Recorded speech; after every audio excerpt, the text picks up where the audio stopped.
What are the reasons due to which we remain trapped in defeat?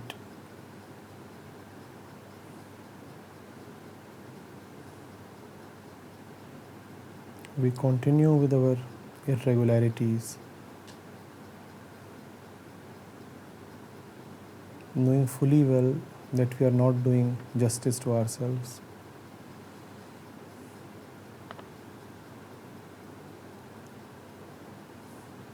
At times,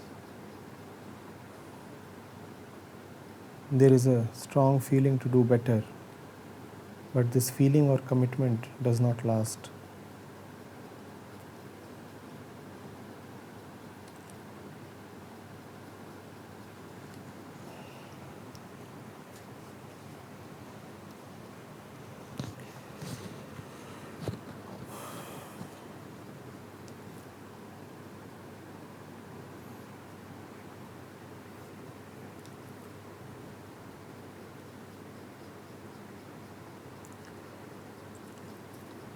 In the right battle, there can be no wrong result.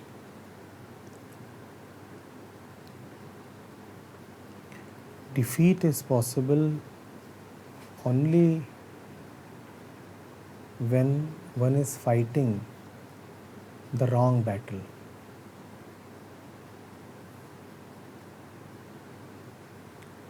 If you find yourself defeated,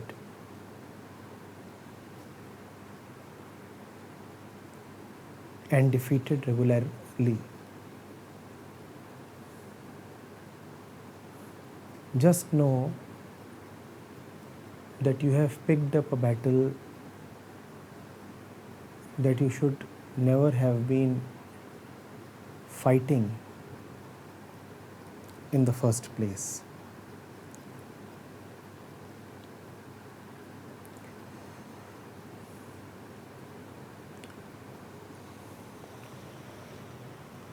Defeat is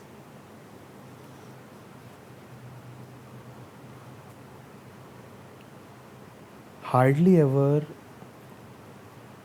to be measured in terms of the events that happen outside of you. Defeat hurts exactly because defeat happens inside of you. How is it possible for any movement outside of you to hurt you?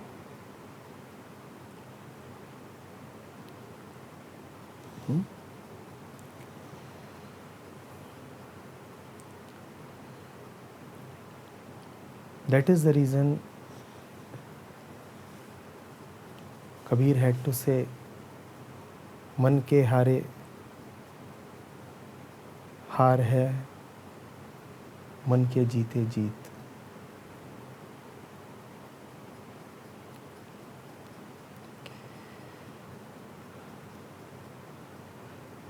Mind is shaken up, impacted, and hurt by an external happening. This is what we call as defeat. Did this defeat happen when a particular event took place? Is this defeat the result of an action? No. Every defeat is a defeat right since the inception of the action that at some point hurts. If you are fighting a battle, if you are involved in something, And somewhere along the way, that thing, the process, the result of action starts hurting you, it only means that you started from a position of inadequacy, incompleteness in the very first place. That is why this session on defeat comes after the last session on incompleteness. You start from a point of incompleteness and you fight, you strive to somehow get over the incompleteness. The beginning itself is wrong. The end will follow the beginning.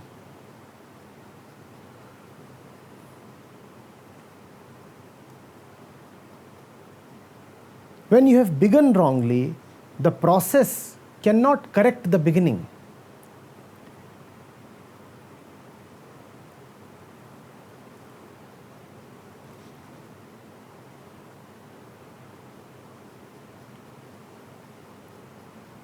You are proceeding with the wrong idea. You are proceeding with an assumption.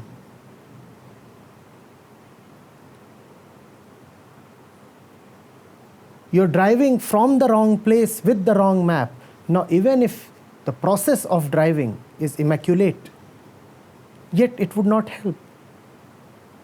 You might be a great driver,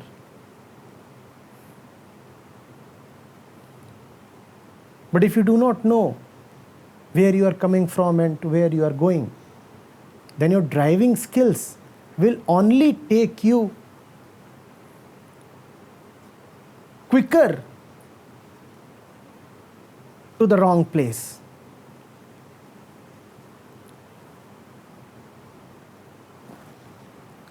What has begun wrongly cannot be corrected by the finesse involved in the process.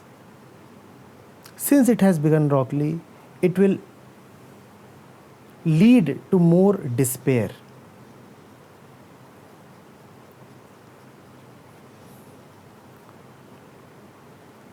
We are often more concerned about winning and losing than simply knowing whether we are fighting the right battle.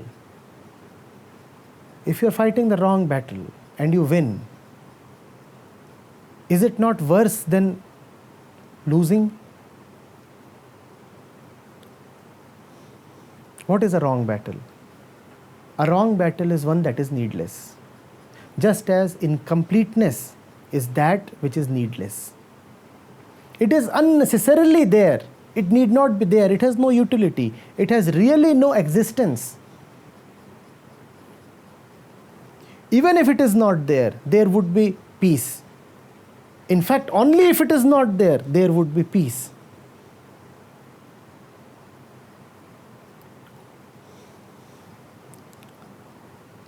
We often fight battles that are absolutely needless. Of what use is winning such a battle? If you win such a battle, in fact,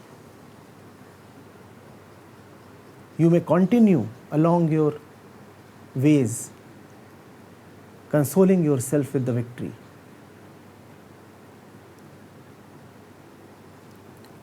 Incompleteness is the wrong place to begin a battle.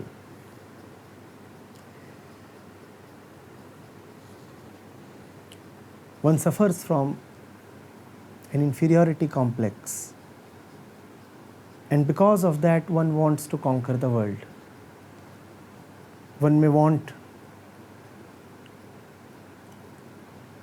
to enroll in an institution. One may want to earn riches. One may want to have money or a big house. All of that because, firstly,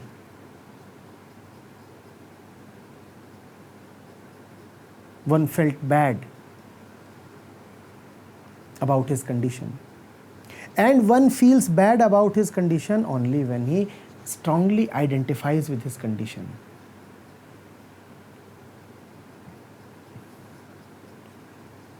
You might be carrying a dead and stinking rat in your hand. It does not make you feel bad about yourself because you are not identified with it. You know you are just holding it and can drop it any moment. But if mistakenly you forget that it is possible to drop the rat and the rat becomes a part of your identity, personality,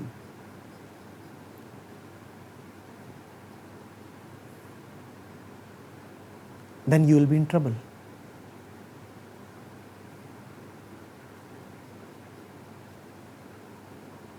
Then you will keep holding the rat because it is now a part of your being. That's what you have told yourself. Now you'll keep holding the rat and make efforts to get rid of all that which comes with being associated with a dead rat.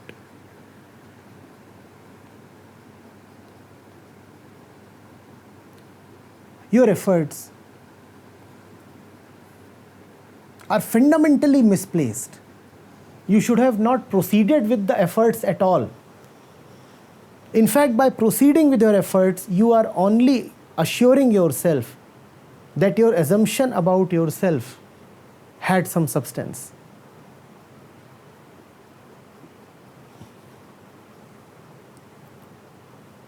You are trying so hard to cleanse yourself, to wash your face. You are scrubbing yourself all over the body. At this moment, if someone comes and tells you that you are already neat and clean, you would feel like an idiot. It is now necessary to convince yourself that there is something terribly filthy about you. That is how all your effort would be justified. You look at this stupid and dangerous loop. Some people take bath because they are feeling dirty. Others convince themselves that they are dirty because they are compulsive bath takers. Because it is a habit with me to take a bath, because I have made it mandatory for myself that I must keep rubbing and polishing myself every few hours. So to justify my habit, I convince myself that I am indeed filthy and stinking. That is how most wrong battles are fought.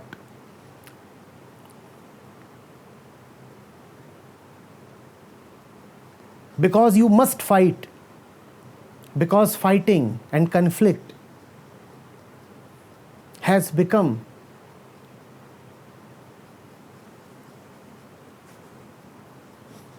a necessity for one's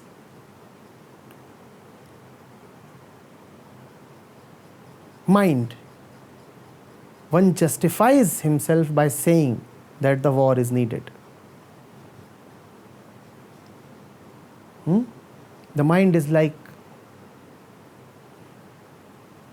a weapons factory.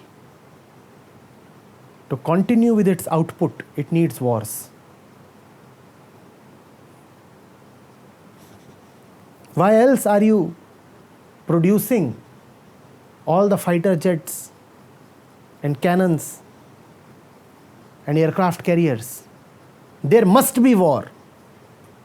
So there are weapons that are produced to fight wars, and there are wars that are fought because too many weapons have been produced. Now something has to be done with those weapons. Otherwise, how do you justify the factory? Unfortunately, most of our wars are production-led. Because the mind is habituated that it must fight, so it picks up some war or the other. The entire life has been built around wrong assumptions. And all wrong assumptions are, in some sense, cunning. They are there to hide something else. They are there to hide something else.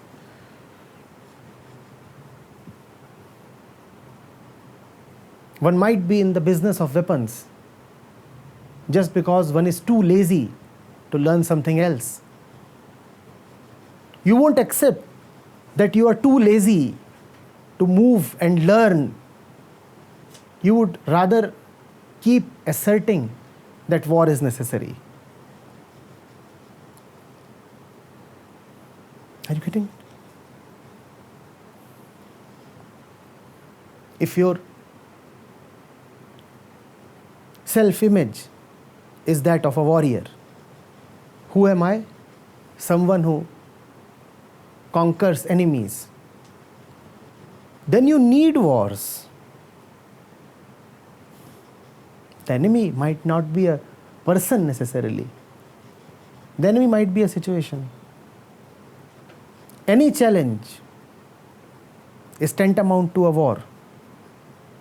Now, if you must uphold your image, you must seek war, rather build wars.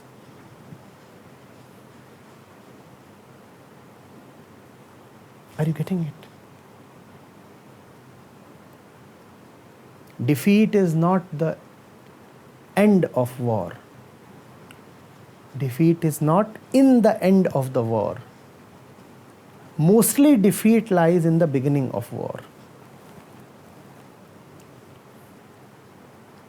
A needless war, the moment it begins, the point from where it begins is already a defeat. Now it doesn't matter whether after a time the formal result, the apparent result looks like a victory or a defeat. We are great losers in life, not because we meet with regular defeats, but because we are fighting the wrong battles. Most of our effort, our conflict, our strife is simply unnecessary.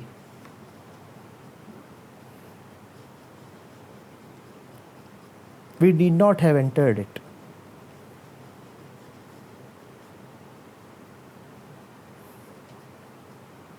Are you getting it?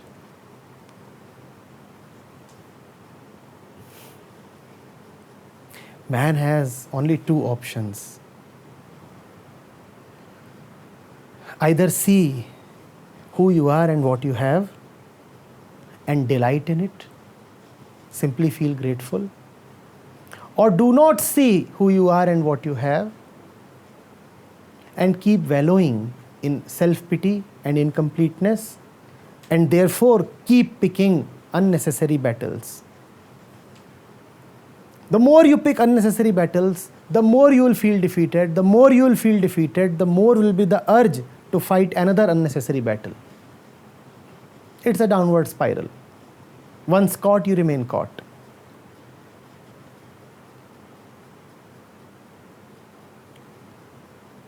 Are you getting it?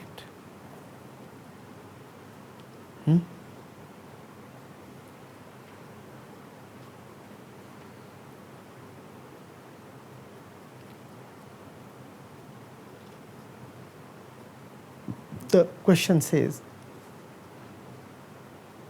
why are we regularly in the laps of defeat? Now you know why.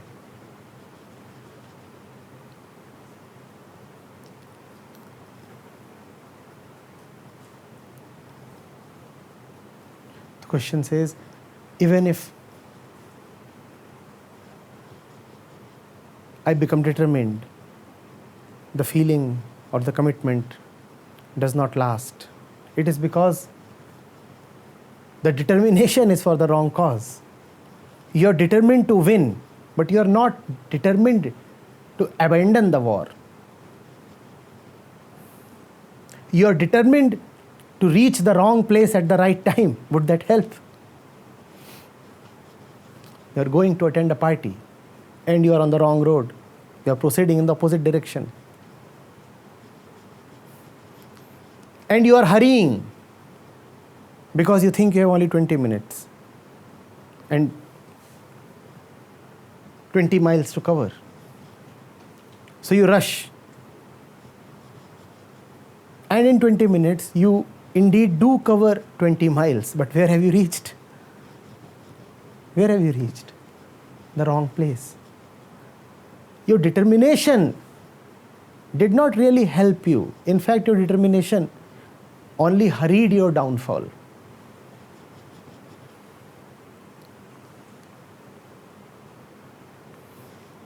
Willpower, commitment, determination, they are of so little use because they are extremely superficial. One can be a very committed person and yet have a very petty mind because one is needlessly committed to the wrong thing from the wrong center.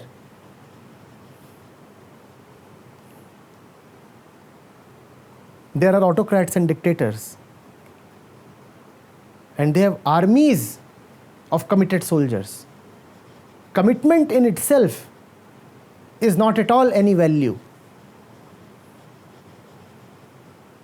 Value belongs to the place the commitment is coming from, and therefore the place the commitment is going to.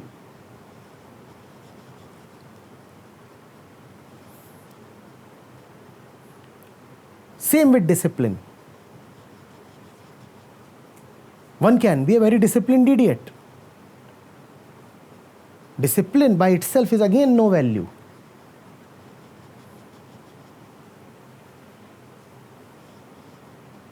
One could be going to the wrong workplace every day at the right time.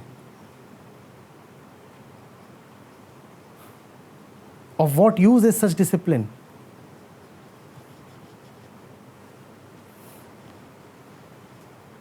One might be very diligent with the wrong tasks.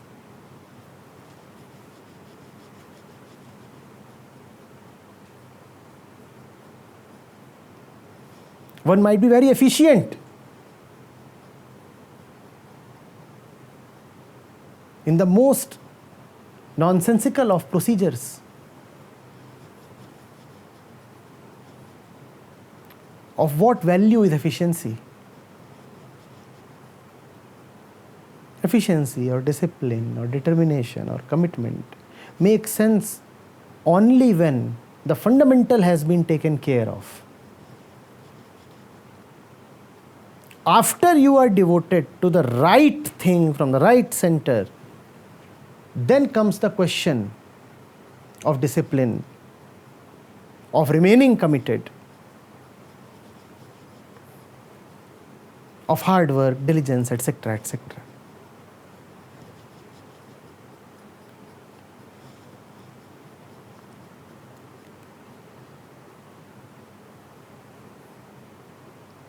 One has to know the center one is operating from, otherwise the action can be very deceptive. You're digging the earth. You're just digging the earth. Now you might be digging a grave, or you might be digging the foundation of your palace. Who knows? And you're very diligent and very efficient. But what really are you digging?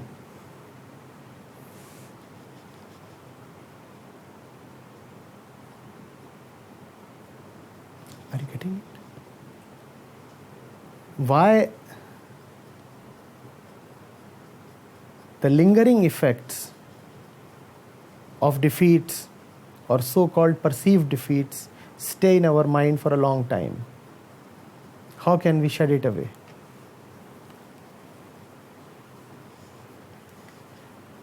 The more you desire victory, the more will the effect of defeat linger in your mind.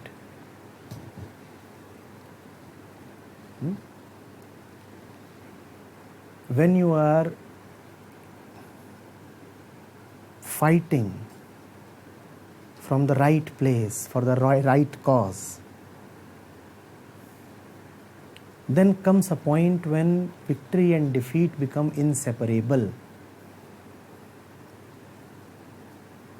You have given so much of yourself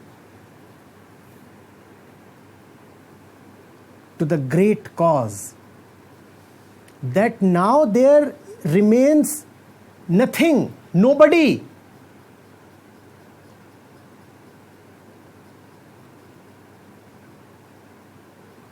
to get hurt over defeat. There has to be somebody remaining to get hurt, right? There is a house.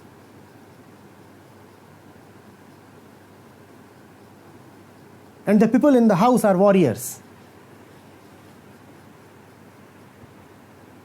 And the house has given itself completely to the war. Every member has gone out to fight. So completely have they devoted themselves to war. Now the enemy comes and demolishes the house. Who gets hurt? Who gets hurt?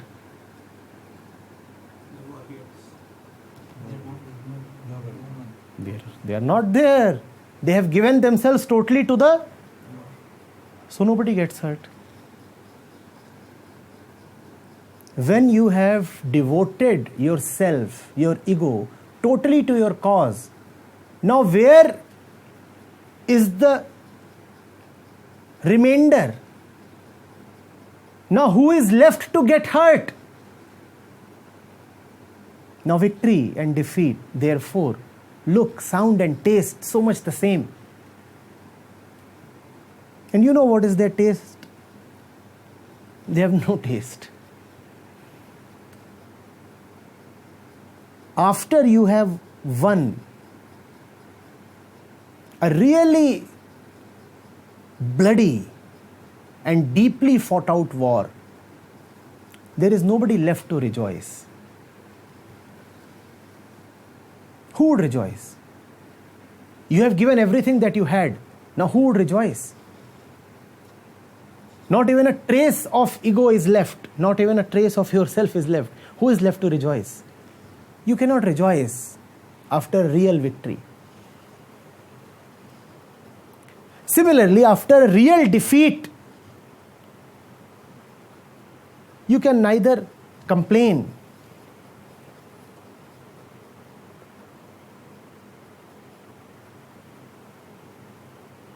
nor whine nor groan.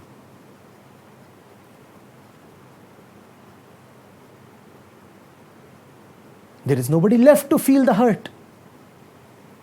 You are simply exhausted. You understand the word exhausted?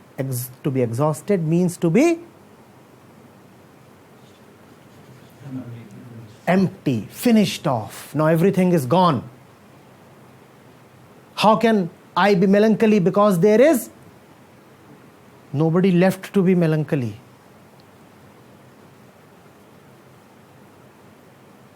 All members of the house are gone. Who would wail? Who would feel bad? We are all already gone.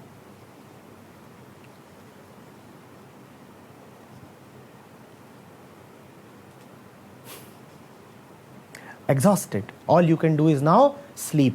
Does that not happen? A long drawn match of lawn tennis.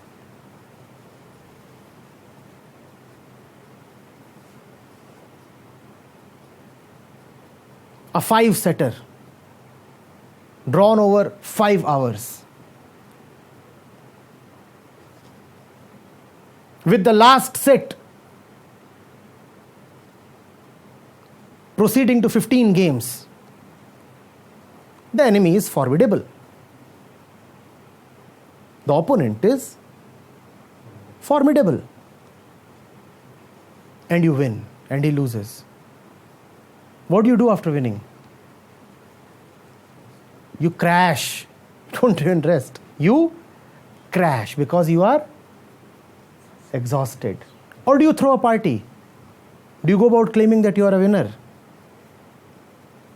Such is the nature of the right battle. You will never be left alive, remaining to celebrate a victory.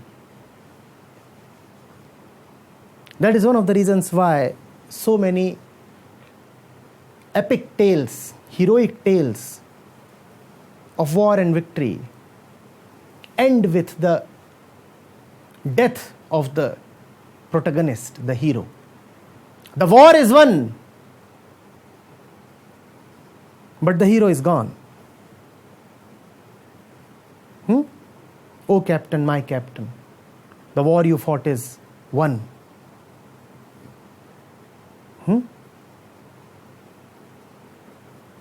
And the poet says, but my captain does not listen. Here he lies cold and dead.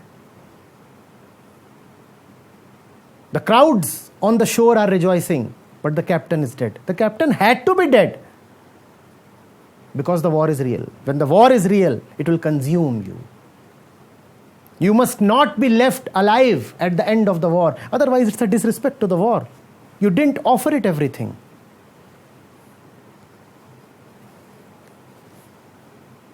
The right war is the one that does not leave you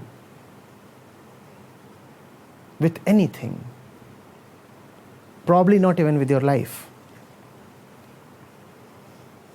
Yes? And then this war cannot begin from the center of accumulation. It has to begin rightly. That is why Kabir says that his warrior gets his head chopped off before he sets out to war.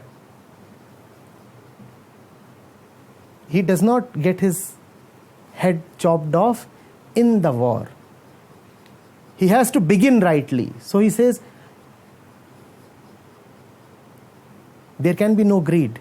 I am going there to give myself away. I am not going there to get something. Chopping one's head off means chopping off the intention to get or accumulate. So that intention is gone. I am not proceeding from the point of incompleteness. Had I been starting with incompleteness, I would have wanted to gather, accumulate. That which could feel incomplete, I have already chopped off. So I am starting off in the right way, from the right point, and hence I am already a winner. We start wrongly. No wonder we end at the wrong places.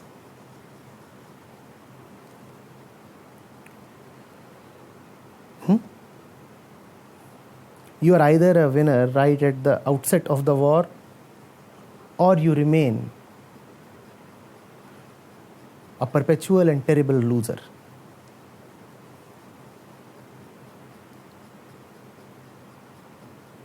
Are you getting it? That is why the spectacle of defeat scares not only the ones who have been defeated, but also those who are so-called winners. I have never seen a winner who is parallelly not afraid of defeat. Now, what kind of winning is this? You have still not been able to win over fear. You are still afraid of losing. You are still afraid that your victory is short-lived and can be snatched away any time. So the loser is a loser and the winner is actually also a loser. Are you getting it? If one lives in a needless feeling of littleness, pettiness, inferiority, victimhood, then one's life is just an agonizing series of defeats. Wherever you would go, you would only find defeats. Even if somebody wants to make you feel like a winner, he would fail. because you are a loser within your own self. Even if you are felicitated, even if you are declared a winner, even if the entire world somehow comes to believe that you are a winner, in your own mind, you'd still keep squirming. You'd still be afraid. You'd still have sleepless nights, knowing fully well that defeat is about to pounce on you.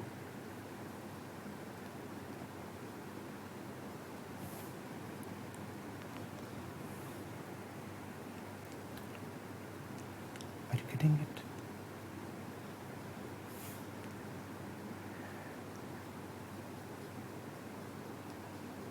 It's a strange thing, the whole mathematics.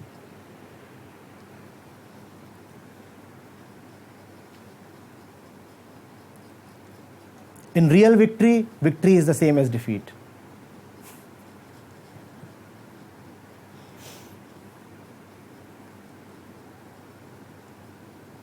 And the real defeat is same as victory. You won't cry over it. That is the reward of a war well fought. You don't cry over the results. You know what you cry over when you are defeated? You cry over your incapacity to give your best to the war. That's what you cry over. You fully well know that had you tried harder, the results could have been different. Hence you cry. But you couldn't have given anything more than what you did because you were operating from the center from where you did. Coming from the place you came from, only so much could have been given to the war. Nothing more than that is allowed in the country you come from. The country you come from is the country of deception and laziness. In that country, you are not allowed to give your best. So even if you cry and lament and kick yourself hard on not giving your best, you are just doing something unnecessary. Because you have already done what you could do. Having started wrongly, this was anyway the best you could have done. And what was the best you could have done? That which led to your defeat. So your defeat was pre-scripted.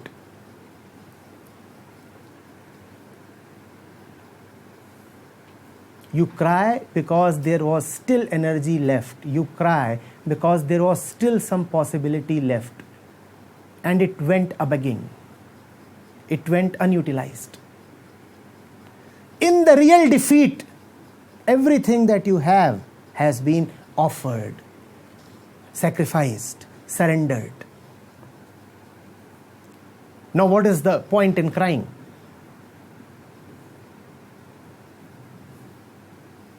Nothing better than this could have been done. Now what to cry about? What grief? I have already come to the end of myself. I have already come to the end of efforts. What do I cry for?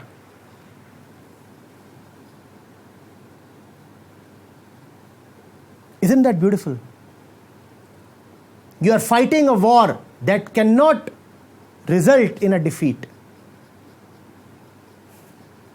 If the result is a defeat, there is nobody to receive the result. Great. Equally, if the result is a victory, there is nobody to receive the result. That's the right war. That's the right war.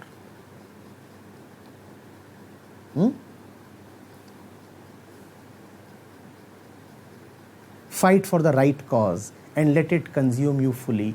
That is the only way of living life. Fight for the right one and devote yourself totally to him. That is the only way of living and fighting. Give yourself up so totally that you cannot now be blamed with having reserved anything for your personal self. Don't cut corners. Don't hold back. Don't compartmentalize between personal life and professional life.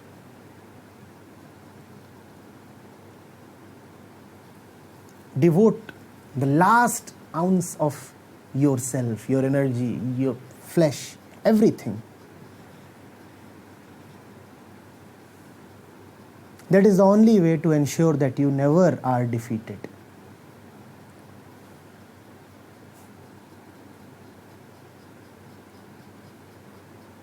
It's simple.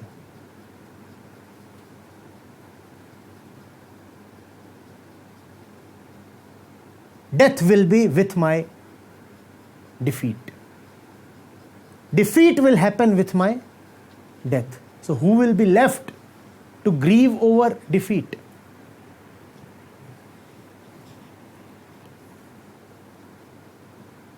You understand death? We are not talking of physical death. The death that I am talking of might include physical elimination, but not necessarily. We are talking of death of that which we call as ourselves, that which is always hungry, begging, wanting, possessing, and still hungry. That is what we have to sacrifice. That is what we have to offer to the deity.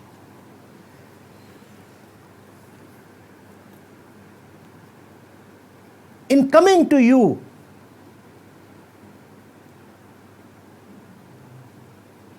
I let my arms, my limbs become the bridge. In coming to you, I require energy. So what do? I consume myself.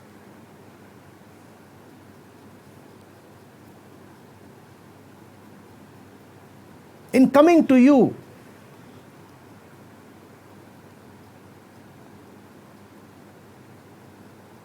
I become the sacrificial offering. Shariram have. The body is the offering.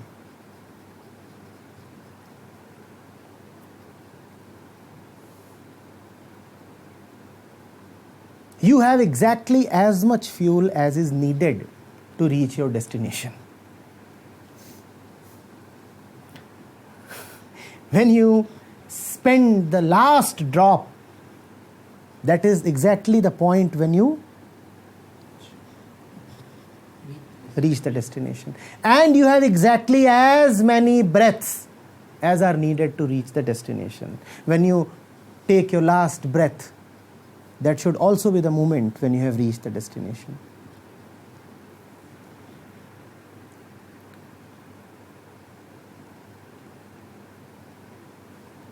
Why should one aspire to live even a moment more?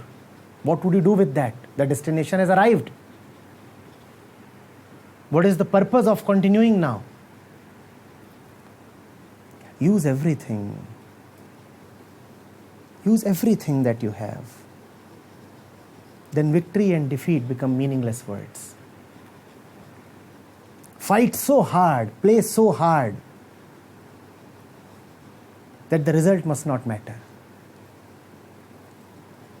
And the result will not matter only if you have firstly started from a point of desirelessness. You are not fighting to fulfill a desire. Do you understand the difference between a desire and a cause? A desire is always born from incompleteness. And when you dedicate yourself to a cause, that always comes from a feeling of health. I am all right. Now it's time to take care of the world. Are you getting it? And because you are all right, You anyway don't want anything for yourself. How can there be defeat now?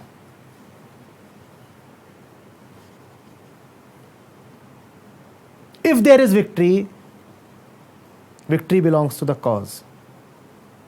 If there is defeat, defeat too belongs to the cause. You are not there to receive the victory or defeat. You are not the doer of the war. How will you get the result of the war?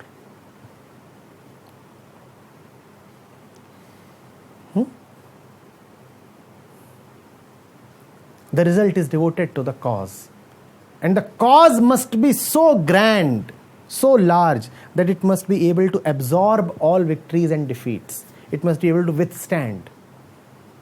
So big that even if you are greatly victorious, still the cause remains equally big. And so big that if you are defeated, it does not make a difference to the cause.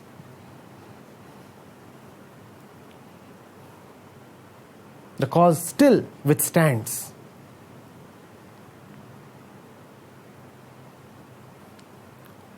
Are you getting it?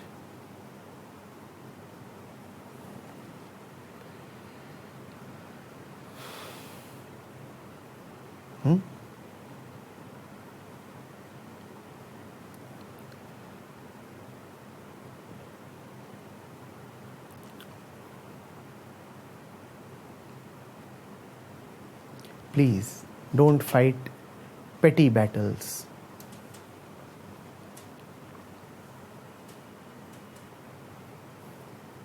They are not worth it. Victory in a petty battle is no victory at all. And defeat in a glorious battle is at par with victory.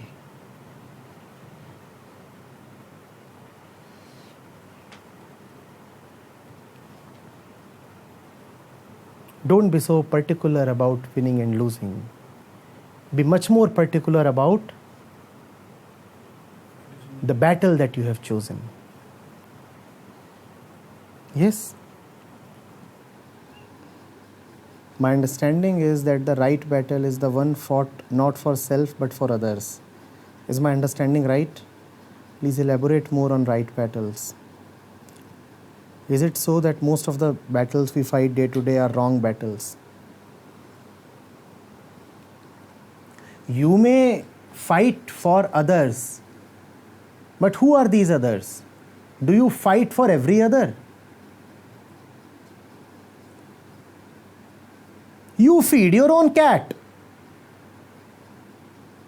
You are fighting for your cat. Now, is it really the same as fighting for others? You are protecting your cow. You milk her. You have a vested interest there. Would you say that your motive is charitable? Would you say that you are doing it because you are a world lover? Your altruism knows no bounds. But we do that, don't we? We feed the cow because we want to milk the cow, and later on, we tell the cow that we have been very charitable towards her. Don't we? Have you not seen parents do this to their kids? We raised you, we fed you, we taught you.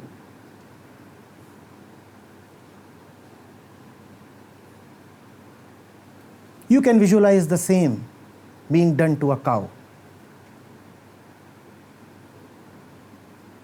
You would never quote, "We milked you." You would only say, "We fed you, we protected you." What about the milking? What about the expectation of the milking?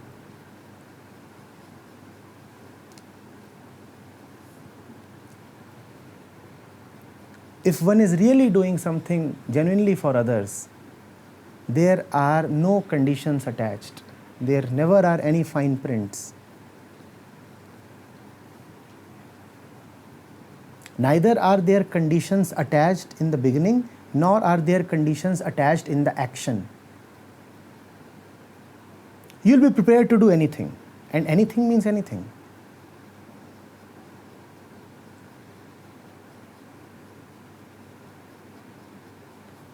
You can love someone so much that you can lay down your own life for that person. And you can love someone so much that you can be prepared to kill that person. Anything means anything.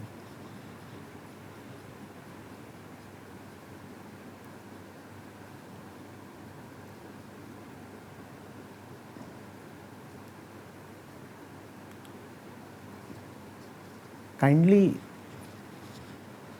get over this notion that we live for others. That is the privilege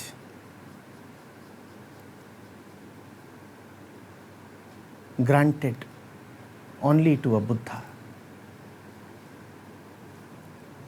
Living for others happens only to the one who has nothing personal to live for. If you have a lot that is personal in your life, personal time, personal freedom, personal money, personal thoughts, personal relationships, personal choices. As long as you have all this personal stuff in your life, you will live only for this stuff.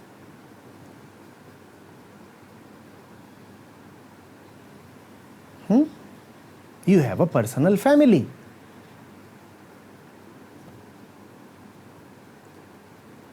You fight for that family. You do a lot for that family. Does that mean you are doing anything for others?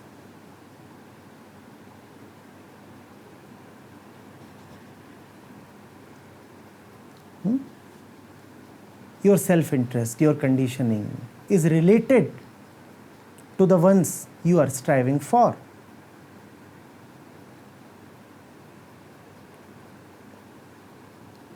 Yes, you are right. Your suspicion is not pointless. You are asking, are our day-to-day battles wrong? Most of them are. What was the definition of a wrong battle? That starts from incompleteness. We fight to win, we fight to gain, we fight to conquer, we fight to get. Hence our battles are wrong. If I win, I would be richer by so much. If I win, I would be bigger by so much. Obviously the battle is wrong.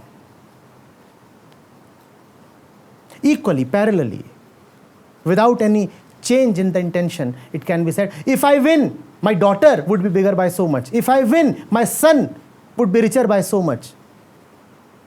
If I win, my wife would be happier by so much. Same thing, just the same thing. If your wife is happier, she makes you happy.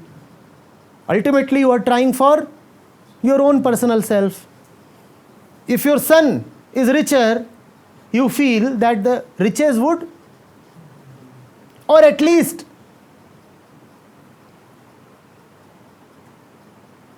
some kind of gratefulness would come to you. It is this gratification that you are after. Even if your son does not give you a single paisa, you still feel gratified, saying what? My son, he is earning so much. And you know what?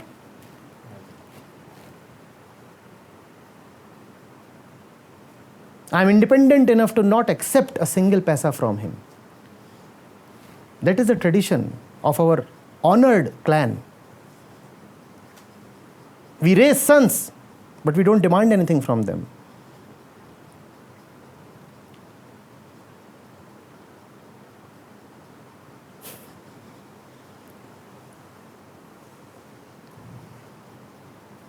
Being what we are, it is hardly possible for us to do anything for others.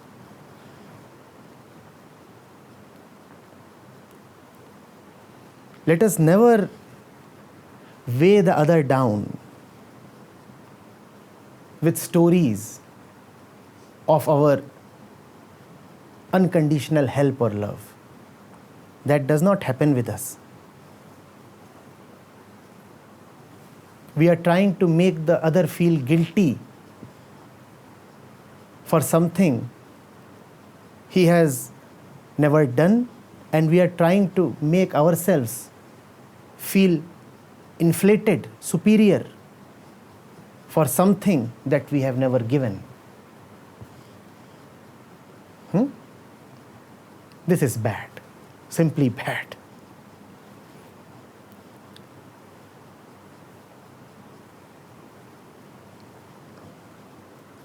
To give really fully, to give really unconditionally, have a huge heart, really huge heart. If you are giving just to your son or daughter, you can be a big giver and still a very mean person. There are millions of mean fathers who keep on bestowing fortunes upon their offsprings. Are there not? They give so much, millions and billions, but are they really giving? So you can be a big giver, but still you would remain very mean if you are giving with strings attached, if you are giving conditionally. Real giving happens only when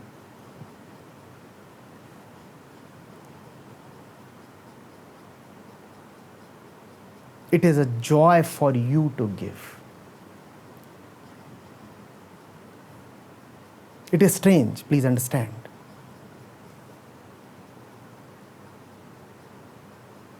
We say that real giving happens when the giver is at peace. That is what traditionally is said. But something beyond that, something even more than that can happen.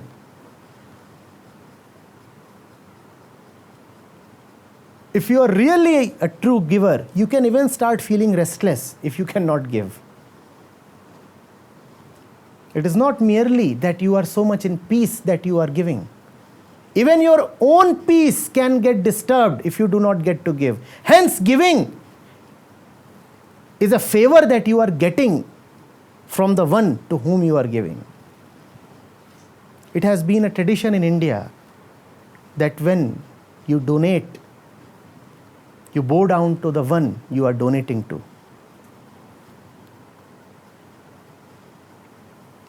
For this reason, he has done you a favor by accepting your donation. Otherwise, you would have remained restless.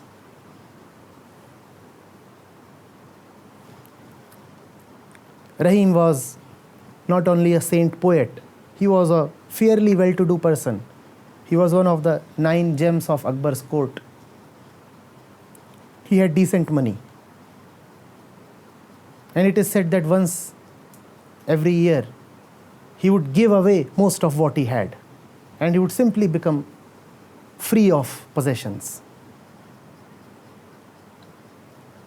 Now it was noticed that when he would be giving away things, he would simply keep his head bowed down, not even raise his eyes to look at the face of the person he was giving to. Somebody asked him, "What are you doing? Don't you want to know whom you are benefiting?" He said, "I feel ashamed in giving." The fellow said, "Why?" He said, "Because I am just giving away that which has come to me. It is not really mine, but all the credit is coming to me. That's what makes me feel ashamed." The very motivation to donate comes from him. Without his intervention, you couldn't have given away. If you had your personal way, you would have just kept accumulating. The very fact that you are able to have the strength to donate, to give, means that somebody else is at work. Who is at work? He is at work. And if it is his work, why is the person taking the credit? So he said, I just prefer to keep looking at the earth.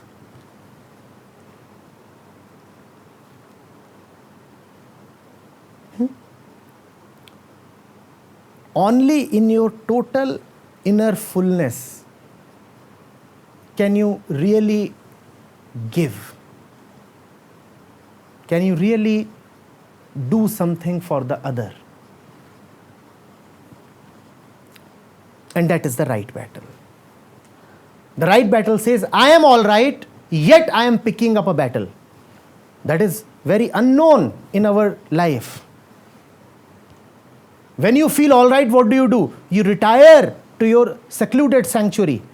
You say, now that things are okay, I'm going away and hiding in my cozy cave. Let nobody disturb me. The way of the warrior, the real warrior, is different. He fights precisely because he's okay. When we are okay, what do?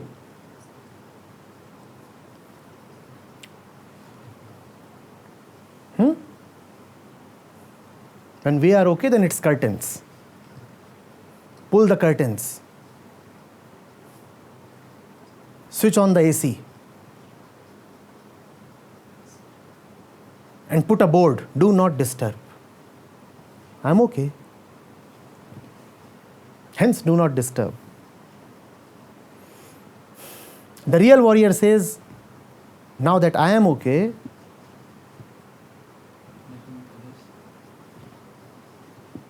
it's time to poke my nose.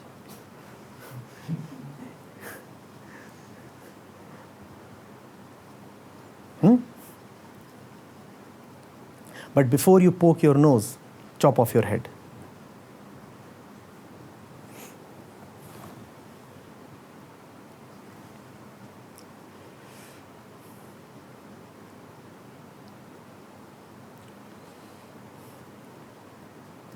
Getting it?